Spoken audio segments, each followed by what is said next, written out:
It is between Lakai and Fodder where there is some farming operations that are taking place here. Now, one of the things that I want to speak about is the allocation of resources, principally the allocation of land for farming. I recall, most of us can recall, there was a situation where there's this program that was started many years ago where the government was trying to get young people into farming. So what they tried to do was to reserve certain government lands for young people between the ages of 18 to 45 so that they could get into crop production and other aspects of agriculture. Now, this project was a success to some because what happened is the few young people that were serious, they were able to get something done, get some production done. But there were some people in that project who were never serious from day one. Because what we had a situation where some people were allocated agricultural lands based on their political affiliation. Some people found out that they were going to allocate lands to them and they were going to be given resources like inputs and probably agricultural equipment and irrigation equipment and things like that. So some people, because they were affiliated with the political party that was in power at that particular time, they got favors. They were placed on this project and they were never interested in agriculture in the first place. So what we had was some of them started well. And when they really came face to face with the normal shortcomings and the normal problems that we normally face in agriculture, some of them ran and they left. Now, what I am proposing is simple. You cannot beat dead horses. We have to produce in this country. We cannot continue importing what we can produce easily in the place. So what I'm proposing to the government and to even the citizens of the country is that the young people who are serious about farming, encourage them and give them the strength. But there are people who are older than the 45-year mark that you have. You need to give those farmers who are into farming, who are older than 45, who are in their 50s, allocate more lands to them if it is that they are good farmers. If it is that those guys have a track record of production and they know how to produce, allocate the lands to them instead. The other thing is there are people who are retiring and leaving the public service at 55 years old who are interested in farming. There need to be some kind of a program so that those 55-year-old people who are going to retire from the public service who are interested in farming, there need to be some kind of a training session that they can go through so that when they retire, they would have all the equipment and the skills that they need to actually get into productive agriculture. If somebody retires at 55 years old, they can farm to at least 65 years. So that 10-year period, that person can produce significant production to affect the economy in a positive way. So if you're going to lease that land to that person for 65 up to 65, from 55 they retire at 55, you lease until 65. So when that person leaves at 65, another set of people who are retiring from the public service at 55 years old, they can get into that program. Because I find that there are too many people leaving the public service at 55 and with all of their energy, with a lot of intellectual capacity and knowledge, and they're just there. They're just floating.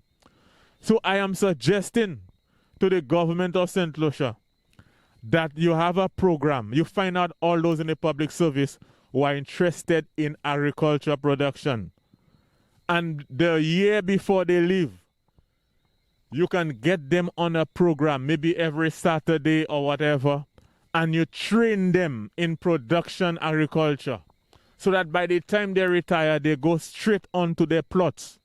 And these people can be working for 10 years. And if they decide that they can do it for after 10 years, it is okay. But you have them in that program for 10 years where they're producing crops for 10 years. And in that way, I think we'll be able to utilize the resources that we have better. But we cannot leave the lands to people we consider to be young people who are not interested in agriculture. And so this is one of the things I'm going to propose to you. Also, I'm just turning the camera to look into this area here. This is a place where there are cows in this area. That's that fence area here. This was a piece of land that was granted for the people who own cows. What happened is the government allocated that land to them. I think it was Brother Kenny Anthony who made provision so that these farmers, those people, would use that land for cattle grazing. We had a situation recently where I think it was under the last administration, they started impounding cows. And I do not have a problem with that if the cows are getting into our cities. But the mentality I noticed in the country, it was almost like there was an animosity towards animals being in the road. When you go to places like England and these other places that you like to go to that you boast a lot, there are certain areas where they even have signs letting you know when you're driving that there are animals that are grazing in this area, so be careful. But it seems as if in this country, people do not want to see cows anywhere. If we then develop that mentality that we do not want cows on our roads, nowhere on our roads, what will happen is invariably you will get people getting out of the production, getting out of animal rearing cows. And so what will happen is you will have a situation now where your locally grass-fed cows, you will not have access to that anymore. And so all of your meat will be coming from overseas and you will have no idea really what you are eating. So what I'm proposing again to the government is just as was done here, they need to make available more grazing pastures to the public. So there should be grazing areas up north, grazing areas in Viewfort, grazing areas in Barbano, so that the people who have cows they have a place to take their cows, and these cows will not find themselves in the roads.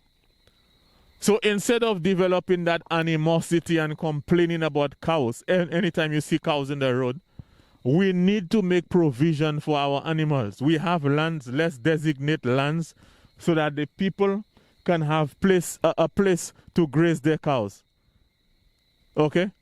Because all of us know that during the Christmas time, and even earlier in the year, one of the things that people look forward to is their locally produced beef. So we need to encourage that. There are people with cows and they do not have places.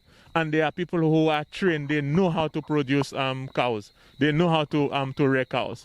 So let us designate lands for that purpose in this country, instead of just complaining about cows and impounding cows everywhere we see them. We need to make provision for our people. If we can find lands to give other people from other countries lands to lease for 99 years, certainly we can find lands to give our people, allocate lands to our people so that they can graze their cows. Keep the fire burning.